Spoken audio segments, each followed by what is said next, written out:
I am unashamed. What about you? So last night, Dad and I did a Facebook, well, it was a Talk Shop Live is what it's called. I was saying Facebook earlier, but Talk Shop Live where he's got some signed copies of your Daily Phil that you can get. So if you want to go there, you can still get them.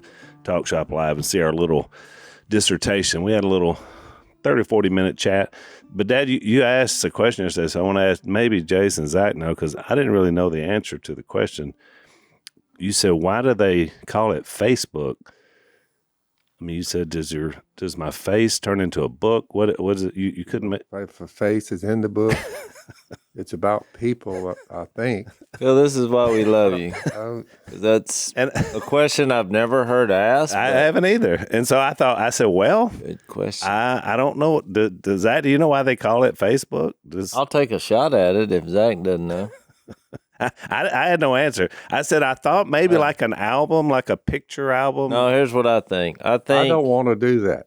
Well, I think I know. Whatever they're doing there, I don't want to do that. I don't. I think I know what it is. Because I think if you have a profile, they call it a page. So pages make up a book.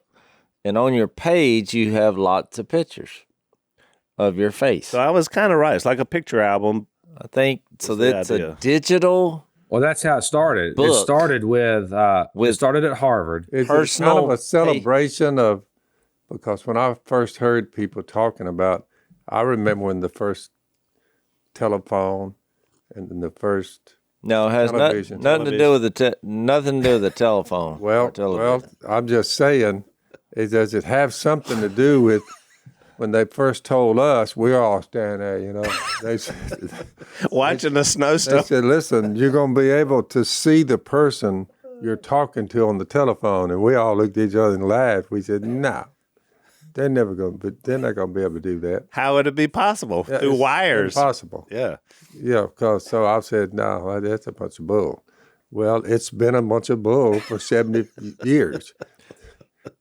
I never did. My first thought was, I thought that old boy, remember that time in Bible class, we've told this story before, when he got offended because, now look, all his Christmas lights wasn't flickering, but he got offended when Phil referenced Star Trek, and he said, hey, that's real. Phil's like, no, it's a TV show. And he's like, no, that's happening. The Enterprise is above us. The Enterprise is circling right now. They had him. They got him. But my first thought was when you could actually look at the person you were talking to, I thought that old boy was right. They're actually out there. Yep, they're pulling it off. They'll be beaming each other up. That's right. Now teleportation is on its way. It's pretty incredible. In fact, many of the things from that show are now the flip phone. Now we're even past that. Was the communicator? Remember they flip it open and they're talking. They're like, everybody said, "Look at that! It's just flip it open and you're having a conversation." Yeah, that's obsolete now. Yeah, now it's like, that's old news. So Facebook, I think the term came from when Zuckerberg started it at Harvard. I think when they had a page where they would put people's faces, like the girls, and then they would rank them based on their attractiveness. Oh, I think that was the origin. You talk about anti-woke. Is that why they changed it? Well, they changed it to we talked about that. What are they calling it now? Meta. It's called Meta. Oh, if they want to get away from that. That was when I got into the. Now they're all wokesters. Sent me the church. You couldn't rate women. My point is there, from that type technology where you can look at the person you're talking to, did it produce good or did it produce evil?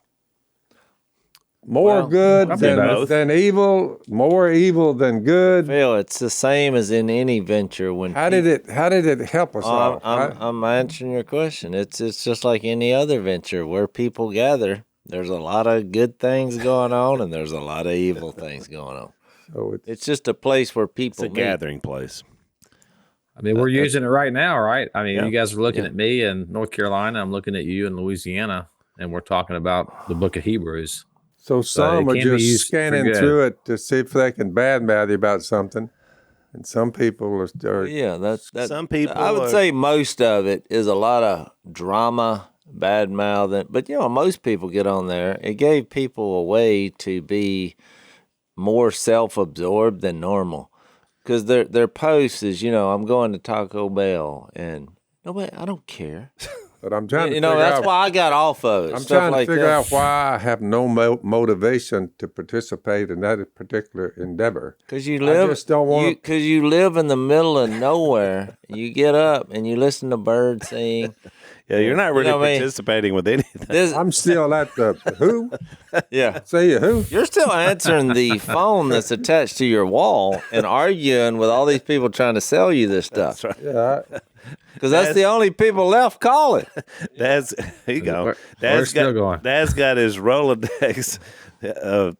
He's got sheets of paper over by his chair with numbers on it. That if mom's like, if it's one of these, answer it. If it's not, don't. Well, that's why I noticed that word for repentance is metanoia, the Greek good's word. coming out of it. Phil, when you don't have your earphones on, you can't hear that we're all talking. If good's coming out of it, all right, let's try it.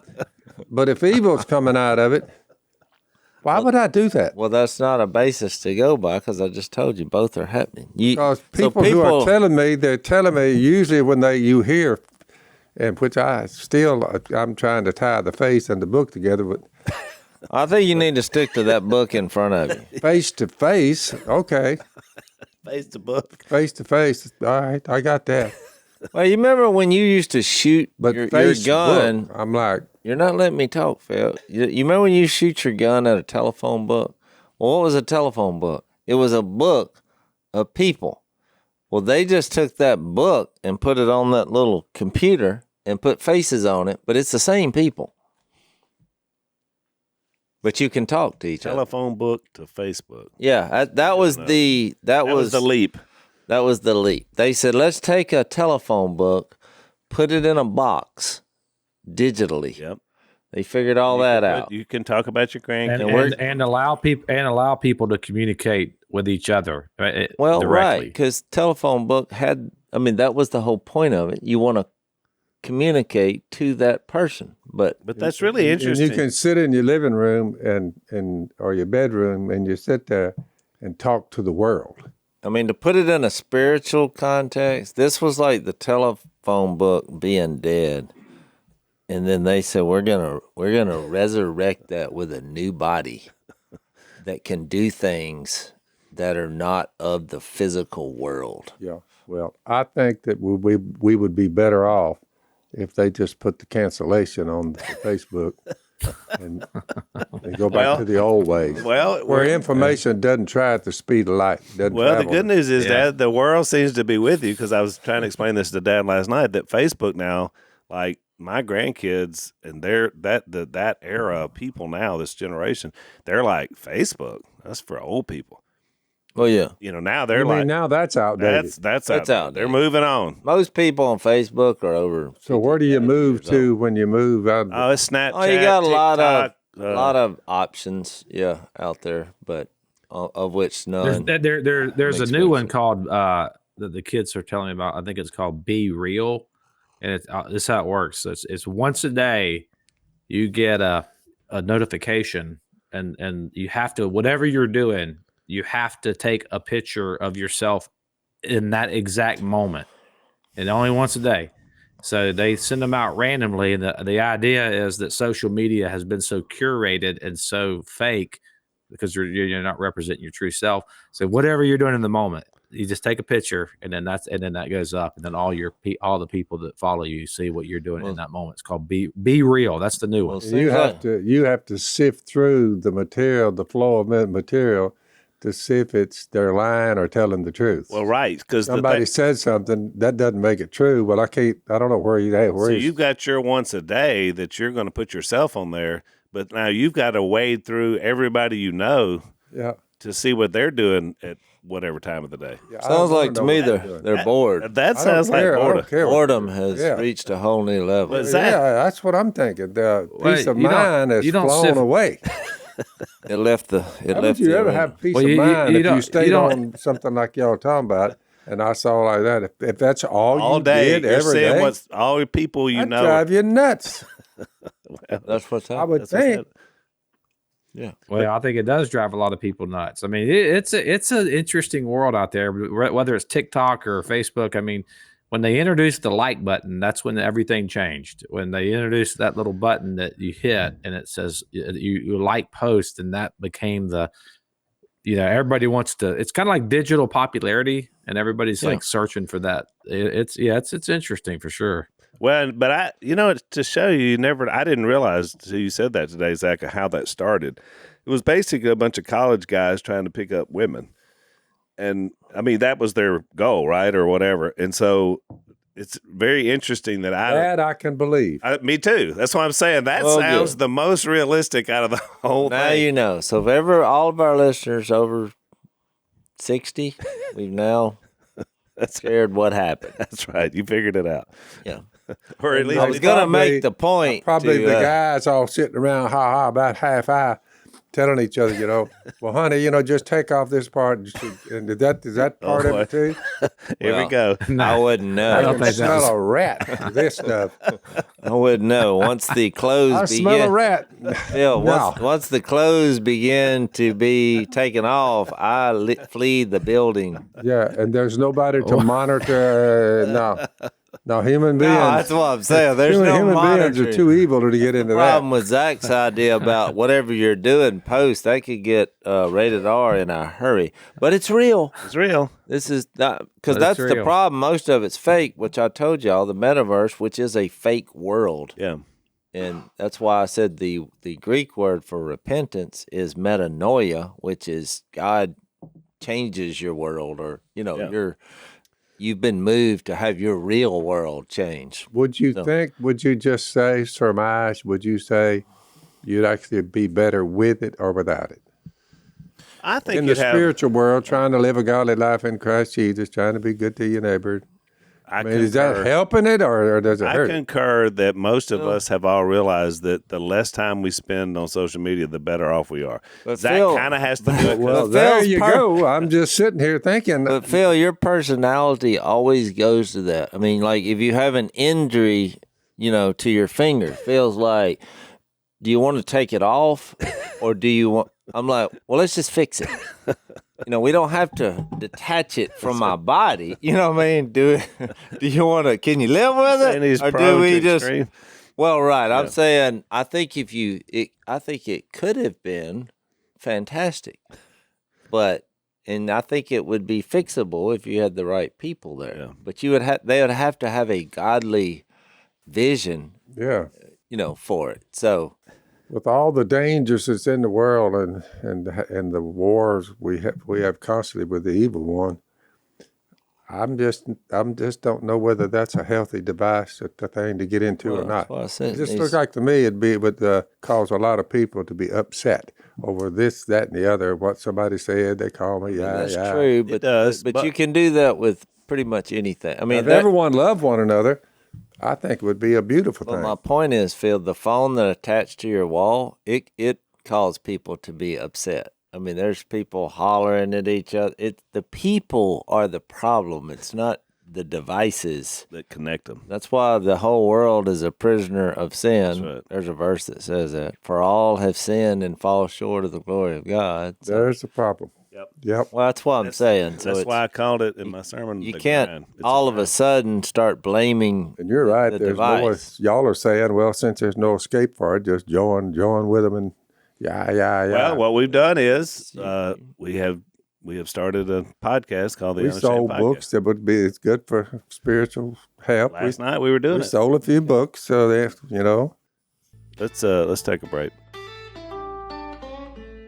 I guess our ultimate life insurance policy is our relationship with Christ. Is that not a safe thing to say? I mean, we know about heaven, but while we're here on this earth, we do need to think about another kind of life insurance, and that's the kind that's going to help you to be able to provide for your family, even after you go to that next life insurance place, heaven.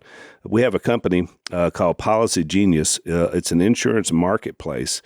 that makes it easy to compare quotes. So that's what they do. They're going to do the work for you to have these quotes to compare. You could save 50% or more on life insurance by comparing quotes with Policy Genius. Options start at just $17 per month for $500,000 worth of coverage.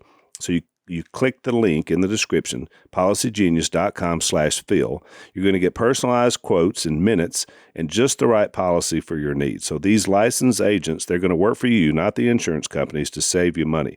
They don't add on extra fees. Your information is private. They have helped over 30 million people shop for insurance and get over $150 billion in coverage. So these guys know what they're doing. Head to policygenius.com/Phil to get your free life insurance quotes and see how much you could save.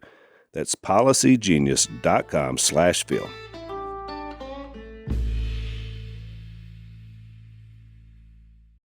Maybe we should introduce a segment ever so often. Technology therapy. That's right. That's right. This is social media counseling. It's like the greatest commercial going right now are these commercials of this guy who's a counselor, and he helps people.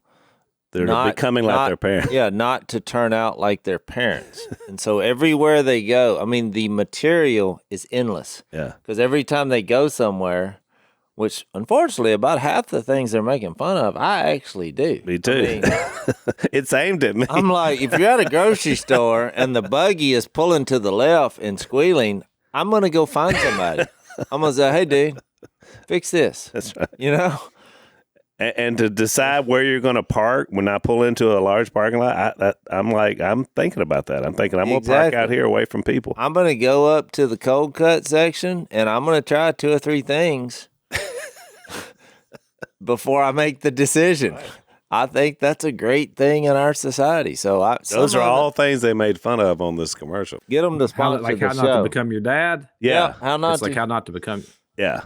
I mean, one of the And the funniest guy on there is really great. And one of them, like some of the early ones, like the woman has all the throw pillows and he comes in, he starts putting on, she's and he's like, do we need all these on the couch? Yeah. Well, it's one thing that my wife does is she takes sayings. She goes and she buys these signs with sayings on them. And look, your wife, Phil, my mom, is the worst at this. And he's like, we don't need this. We don't need these little I forgot what the one of them was like no something, no cussing. Yeah, and he took it, he put it in the trash can. And she went, yeah. Yeah, we got a bunch great. of those at our house. So we have a problem and doing that. Yeah, Jill does so she's got all these pillows on the bed, but I can't use any of them except for 2. She says, don't sleep on my, whatever she calls them, maybe throw pillows. But I can't use them. They're just for looks. Yeah. So I only got 2 that she says you're going to squish them and they're going to lose their form. Lisa, I'm like, well, Lisa told me that, so I started chunking them. I said, throw pillows. Here we go. And I'm throwing them across. We have way, way too many. Yeah, it's just ridiculous. It's crazy. Well, I liked it. The guy, he went through the man's freezer, and so he had so many things in his freezer that he couldn't even remember what they were. Same way with us. Well, there you go. So that's why that commercial worked. But look, technology look that up. they're funny. Their technology has its pluses. I'll tell you a quick story. So I'm babysitting, our little one, and he just because he's being fussy. Whenever he gets fussy, Missy brings him in there to me, and she leaves. I don't know where she goes. She does it every time because he's not fussy very often. But when he is, when I get him, he's So I said, well, I got to figure something out here because all we've done is move locations, and he's still fussy. I mean, I let him watch the dogs. Can't wait to hear this because you don't seem like the soothing type. Well, you would. Hey, put a seatbelt on, buddy. I'm fixing to blow your mind. So here's what I did. I said, I believe everybody is put here on the earth, and they just got a certain style. That's why music, you have so many styles. I just think there's something to that. So I said, I got to find I got to find the tune that is soothing. So I listened to music that I've never even listened to. Like because I thought, who knows what this kid, what will work. So Music calms the beast. Yeah, and so I went. I had Chicago. I'm a man. I don't. He just. I said, okay. Good. Calm down. I went. I did it my way. Frank Sinatra. And I'm just singing. He's screaming at the top of his lungs. I did the Black Eyed Peas. Let's get it started. He just. So Missy came in one time. She's like, I said, I got this. So look, when I pushed play, there were others I can't remember off the top of my head. When I stumbled up on dun dun dun dun dun dun dun dun, name that tune. Johnny Cash. Johnny Ring of Fire. Cash. Ring of Fire. Ring of Ring of Fire. Fire. He grinned from ear to ear. I kid you grinned, not. We listened to that. Well, at least old Johnny read somebody. For 45 Ask me. For 45 minutes, we listened to that, and I thought, this is how you solve problems in our world. So now, Johnny every Cash. time he comes in there, Johnny I click Cash. it on. He's fussing. Dun, dun, dun, dun, dun, dun, dun. There you go. Have you tried? I listened to old Johnny. I've been everywhere. No, that's a different song, Phil. This is So my next question: have you tried that song, that I've Been Everywhere, or what's the other, Folsom Prison? And I'm heading to I Folsom think it's Prison? actually the dun dun dun dun dun. Dun, Oh, it's just the opening. I isn't think it? it's the Spanish, version of. Right, the swag. But To at that. least something worked. Oh, it worked. Dude, it worked. Every time I play that song, he grins.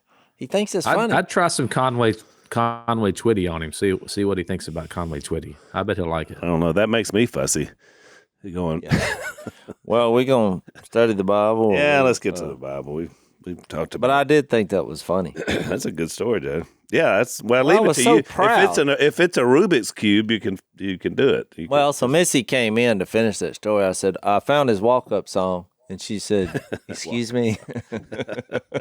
I said, he likes that song, Ring of Fire. I said, I think he's going to be a pitcher one day because, they play that. When the bullpen pitcher comes in, they're like, I fell into a burning ring of fire.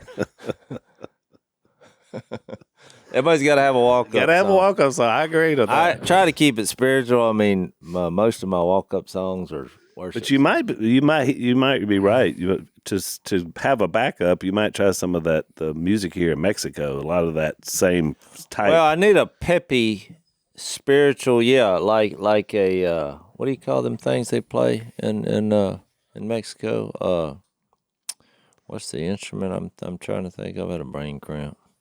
The ukulele? Oh, Yeah, when they had the band, mariachi band. The mariachi band. Yeah, that's what I was thinking of. A great idea. I need a spiritual worship mariachi band. Mariachi. Well, I'm sure somebody in Unashamed Nation will send us one because every with time a Nacho Libre flavor to it. You got to have a there you go. Nacho Libre flavor. All right. Zach, we left off, I think, getting into Abraham. Do you want to read those first 7 to kind of set the tone for where we're heading in Hebrews 11?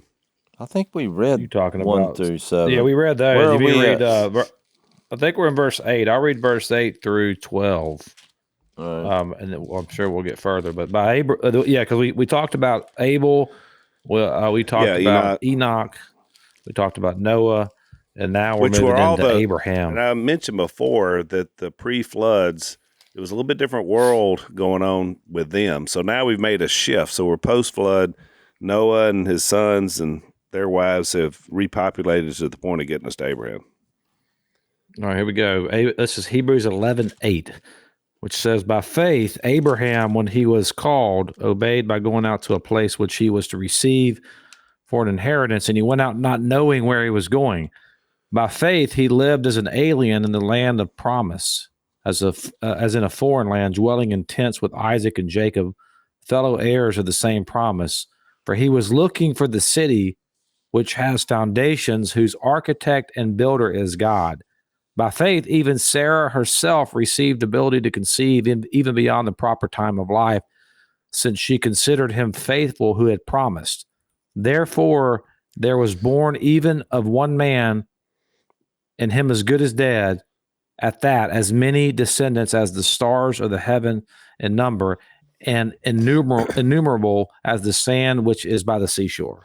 Well, go ahead and read all the way Hang on. because it really goes to 19. Yeah, go to 19, but hang on, before you do that, let's take another break. Well, with all the recent rulings from the Supreme Court, it's worth mentioning, I suppose, that, battles that are won are usually by people that have been in the fight for a pretty good while. And one of our sponsors is a company called Patriot Mobile. And they have definitely been passionately fighting on behalf of the unborn and our constitutional rights, religious liberty, a lot of the things that we believe in, obviously. Patriot Mobile is America's only Christian conservative mobile phone provider. And like I said, they've been on the front lines for us. So right now, in inflation, you got all these things you're worrying about. You got your budget. You're trying to figure out how to pay for things. These guys are worth checking out to get your phone service with. So you get the same great service, plus the knowledge that your money is going to go to a company that fights for sanctity of life, religious freedom, and the Second Amendment. Go to patriotmobile.com/Phil, or you can call them at 972-PATRIOT.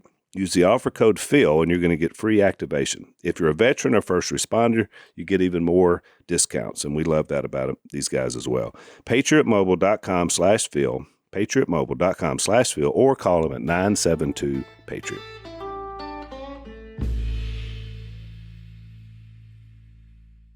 Back in Hebrews, there or in verse 13 now, Hebrews 11:13. All these died in faith without receiving the promise, but having seen them and having welcomed them from a distance and having confessed that they were strangers and exiles on this earth. For those who say such things make it clear that they are seeking a country of their own. And indeed, if they had been thinking of that country from which they went out, they would have had an opportunity to return. But as it is, they desire a better country, that is, a heavenly one. Therefore, God is not ashamed to be called their God, for he has prepared a city for them. By faith, Abraham, when he was tested, offered Isaac, and he who had received the promises was offering up his only begotten son. It was he to whom it was said, "In Isaac your descendants shall be called." He considered that God is able to raise people even from the dead, from which he also received him back as a type. By faith, Isaac blessed Jacob and Esau, even recording things to come.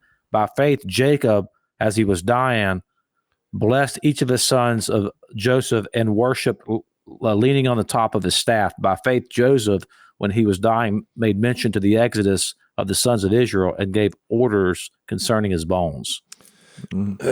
So there's obviously, Abraham has the biggest section in this chapter, which has a lot of, and there's a reason why, I believe, because we talk a lot in this book about copies and shadows. Abraham's life really is a snapshot of the same life we have. He had a call to come out of the place he was into something new and different where he would have to trust God to go there. He was tested through the process. He had to depend on God to be able to continue the lineage and have a family. And then ultimately, he had to believe in the resurrection. Because he was faced with a situation where there was the only thing he could figure out because of Isaac. So I've always thought the reason Abraham is mentioned so much in the New Testament, because he's in, you see him in Romans 4, Galatians 3, James 2. I mean, how many of the New Testament writers talk about Abraham? And the reason why he's the father of the faithful is because he really is sort of the prototype of the new era, it's kind of the way I look at it, of what was going to happen. He didn't have near the information that we have. So what made him so great? So what made him so great? Yeah. Well, and to get back to the promise theme, I want to remind you that when you go back to Hebrews 6:13, it said when God made his promise to Abraham, we've already talked about this once, since there was no one greater for him to swear by, he swore by himself, saying, I will surely bless you and give you many descendants, which is Genesis 22. And so after waiting patiently, Abraham received what was promised. Then he goes on to this, men swear by someone greater than themselves, and the oath confirms what is said and puts an end to all argument. And then we read those things about God doesn't change his purpose or his nature, and it's impossible for him to lie. But what I was going to say is I've always taught this, now maybe I could be wrong, is like he made the promise. Well, then he has the test. Mm-hmm. So he made the promise, I think, in, what was it, 12 or No, 15? Yeah, I think it was 15 was when he made the promise. I thought it was 12 for some reason. 12 is when he got the call. Okay, he gets the call, makes the promise, and then the test comes in 22. So what I'm trying to say is, when you read what happened in 22, I mean, y'all can either set me straight on this, because I'm presenting that you had a promise by God. Now, he did make an initial promise, you're right, Jace, in 12 when he said, I will make you into a great nation. That's it. Okay, well, Yeah. I thought I was right. I will bless you, I'll make your name great, and you will be a blessing. I will bless those who bless you, and whoever curses you, I will curse. That's important for what I'm fixed to say. Yeah. So you had a promise, That was the first promise. but then you have a test here. Mm-hmm. But now I think this is the oath he's talking about. Because the oath is then, the test was when he said in verse 2, take your son of 22, Genesis, your only son, whom you love, and go to this region of Moriah, sacrifice him on one of these mountains I'll tell you about. Early the next morning, so he gets up. I mean, what do you do? You know, you've been told this is what we're doing. You saddle your donkey. He got enough wood for the burnt offering. He set out for the place God had told him. On the third day, Abraham looked up and saw the place in the distance. He said to his servants, all right, stay here. Now, while I and the boy go over there, we'll worship. Now, he does say, and then we come back. So I guess if you're fast forwarding back to where we're at in Hebrews, he knew right then. He thought, I guess he can raise the dead. Because we got a promise, and now we got a test. But I'm saying that led to an oath. I think that's the oath he's talking about in Hebrews 6. Because when he passes the test, Abraham took the wood for the burnt offering, placed it on his son, and he himself carried the fire and the knife.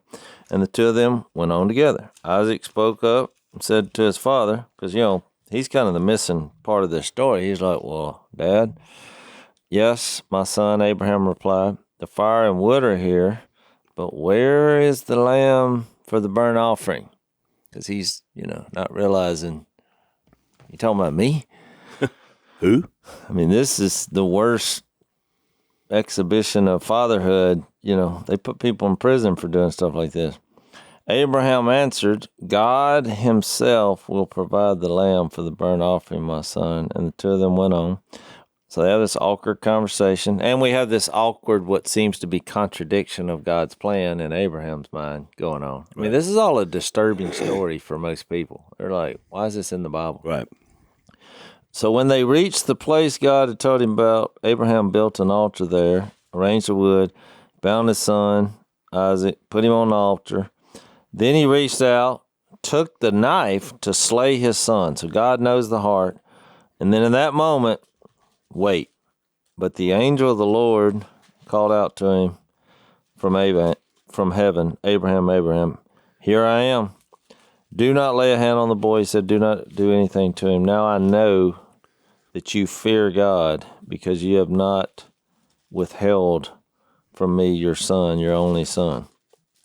So then they see the ram, and then that place was called the Lord will provide. That's verse 14. And so I think that goes in with all the times we've read in Hebrews that God is faithful, But so he makes a promise. Then he makes an oath, because when he gets to 15, he calls him a second time. He says, I swear by myself in verse 16. That was the key verse I was trying to get to. Yeah. So if you think about it, because I think this gets a little complex. You got a promise, you got a test, because even though when he said, now I know that you fear me, now this is my theory and y'all can shoot it down. It's not going to hurt my feelings. As you think about it, well, God's all-knowing, right? Right. Well, didn't he know what was going to happen? I mean, so it's like, well, why would he make a statement like that? Now I know that. What do you say exactly? Now I know that you fear the Lord, fear me. I think is what it says. I just read that. Where was that?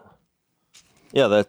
Now I know that you fear God because you have not withheld from me your son, your only son. So my point was, though, when you think about God's all-knowing, he doesn't know what. When he says "now I know," he doesn't mean now he knows. He's saying now you know. Well, I'm gonna make a point though. Al. Okay, hang on. Before you do that, let's take a break.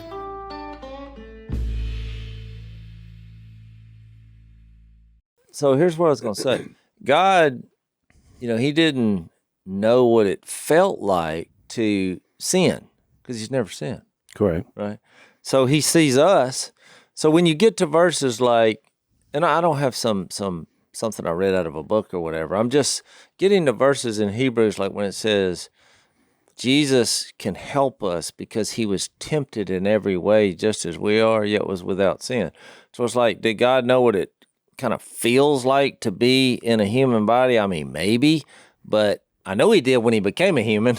Right. I mean, so all I was saying is, it's like the test was just the experience and us using our choice and viewing the heart, and that watching that play out in front of him. And so he has a promise, there's a test, and then there's an oath.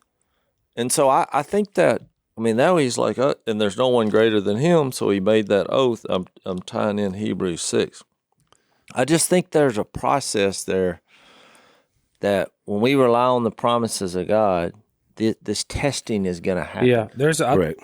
And I think there's I think it's there's a big like meta narrative. Borrow the word meta. There's a big meta narrative in the Old Testament that really comes to full fruition and is accomplished in the New Testament. Hebrews kind of is this book in the Bible that brings these two worlds together. But if you think about the story here and the parallels, I think the reason why God's not testing, like God doesn't need to know. He knows, right? I mean, he knows. So even in the testing, there's like a grander purpose, a larger purpose in this whole story. And I think the larger purpose is the connection of what this is foreshadowing. So you think about the similarities to going up a hill, my only begotten son, your only son. Where else do you see the language about only begotten son? For God so loved the world that he gave his only begotten son, that whoever believeth in him, John 3:16. So this is all foreshadowing of Jesus. And so what we're seeing here, it's a picture of the gospel. Which the theological term is substitutionary penal atonement, which is that Christ takes on the penalty as our substitute. And so you see it here as they're going up the mountain. And I love the picture too in this of what faith looks like, because you see a couple of things that happen here with Abraham, and he's the prototype for our faith, right? How we respond. So when he's going up the mountain, he says a couple things that tell us what was going through his mind when he says that you stay here with the boy and I are going to go up the mountain, and then we will worship. This is in verse 5, and return to you. Now think about that. He says, we're going up to the mountain. Abraham knows what's about to go down. He knows that he is about to sacrifice Isaac, but he believes that God is faithful, that in his mind, the Hebrew writer explains what he was thinking. It says that he reasoned God could raise him from the dead. But you see it here in the Old Testament. He says, we're going to go up the mountain, we're going to worship, and then we're coming back. In his mind, he trusted in the promises of God.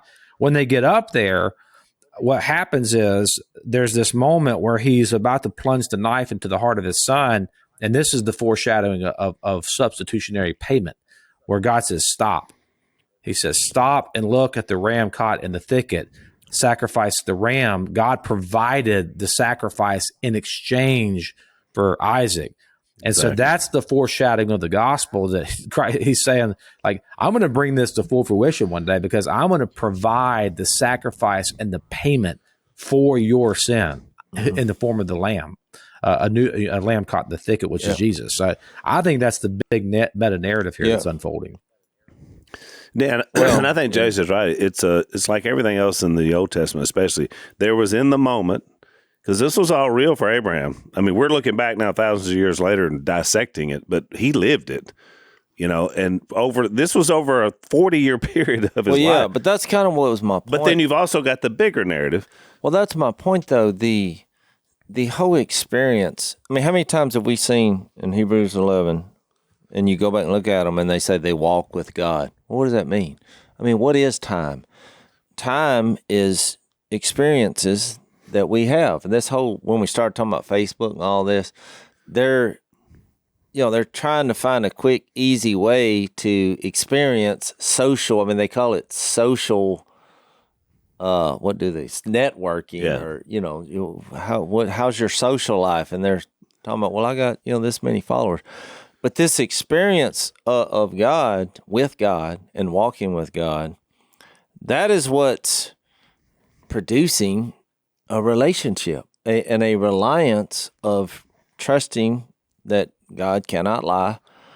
He makes a promise, because life is so difficult. I mean, you just think about it with your kids and all. I mean, there's so many valleys and so many challenges.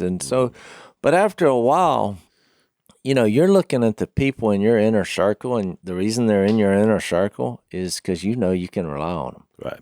There's a loyalty here. There's a trust here, which is what really relationship is all about. That's why when you throw in somebody like Enoch, my whole point of this whole experience and this trust, and God said, now I know, because they had this experience together. Right.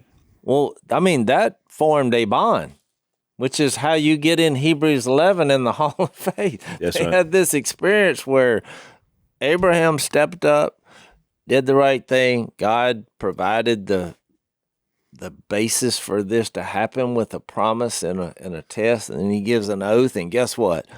God was right. He was right all along. Let's take our last break.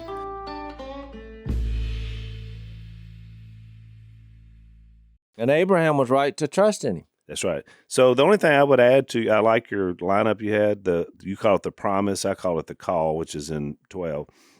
There's a response because he did it. Mm-hmm. He did what God asked him to do. Then in Genesis 15, they sealed their relationship, Abraham and God, with a covenant. They made a covenant together, which we do the same thing. When we say Jesus is Lord, we make a covenant with God. We're now in you.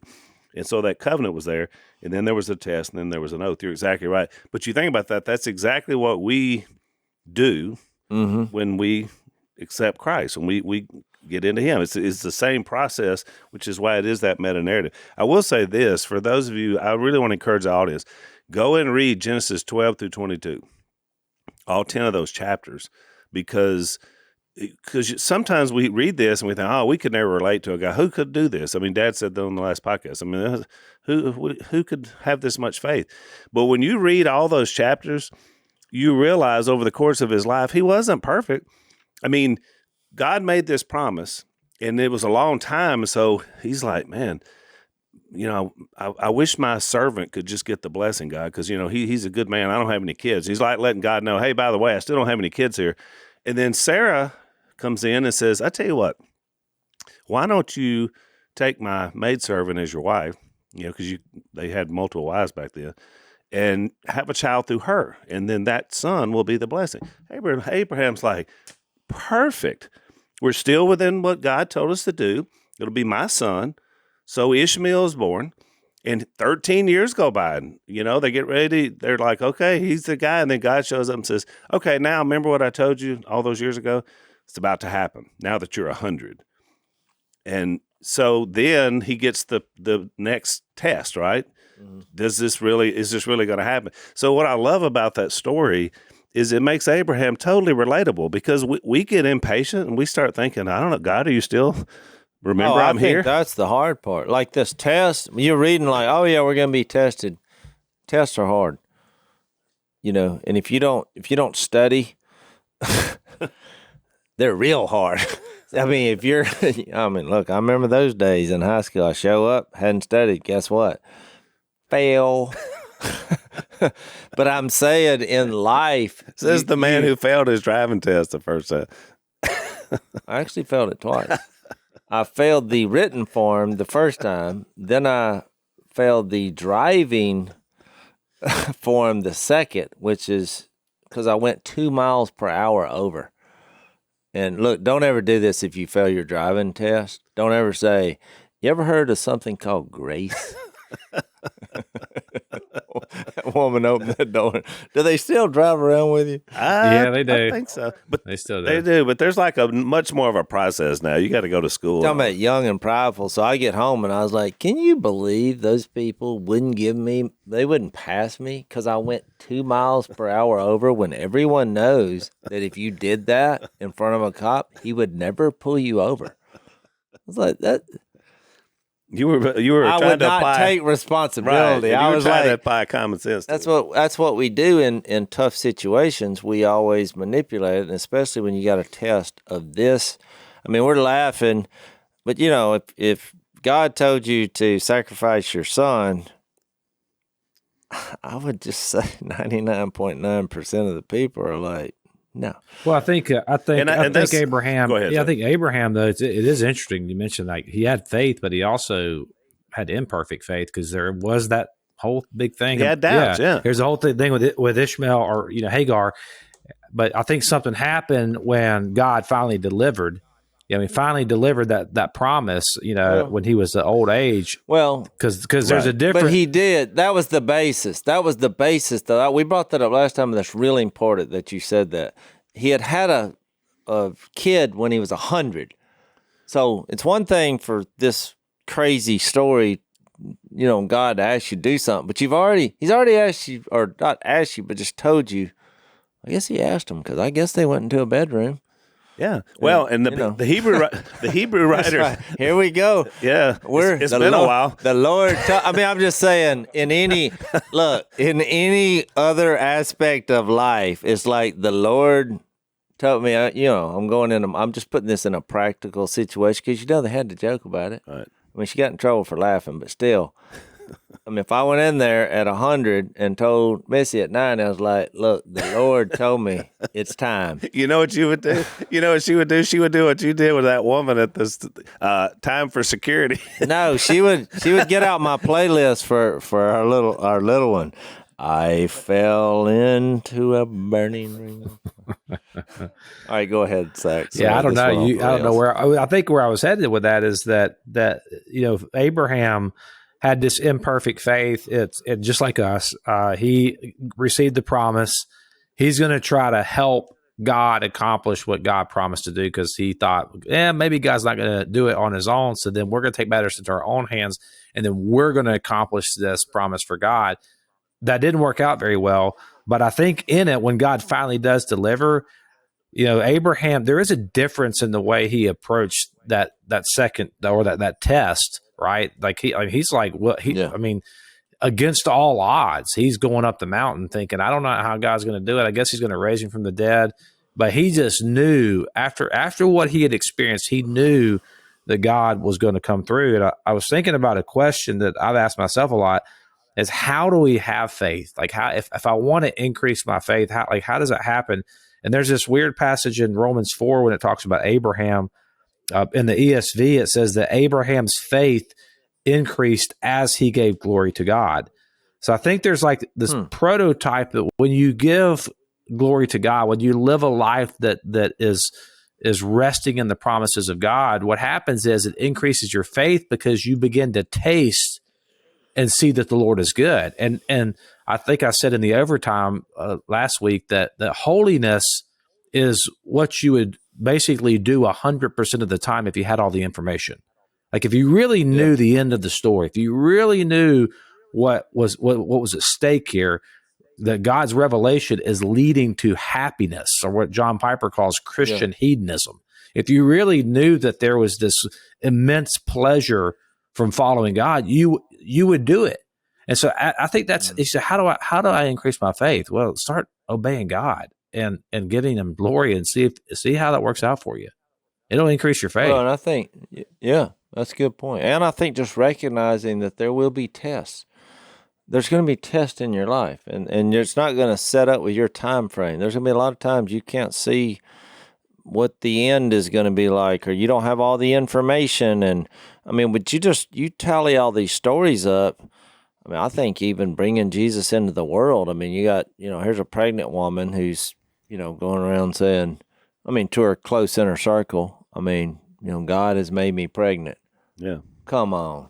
Nobody that's never going to fly in any culture at any time frame. And guess what? And as a pregnant woman, let's go get on a donkey and ride around, and try to find some place. I mean, you just think about how uncomfortable that had to be and the whole situation. And that's how the Savior of the world arrived. I mean, you're talking about a test.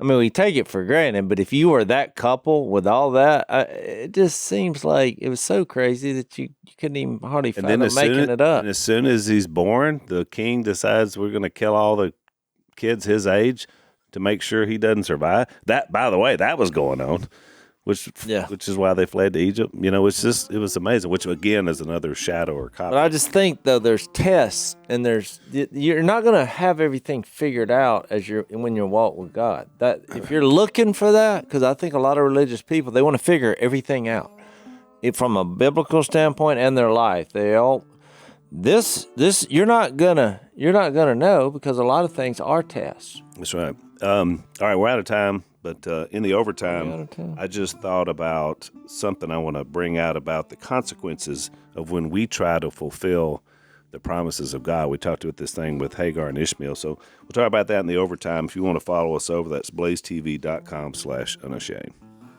Thanks for listening to the Unashamed podcast. Help us out by rating us on iTunes. And don't miss an episode by subscribing on YouTube, and be sure to click that little bell to get notified about new episodes. And for even more content that you won't get anywhere else, subscribe to Blaze TV at blazetv.com/unashamed.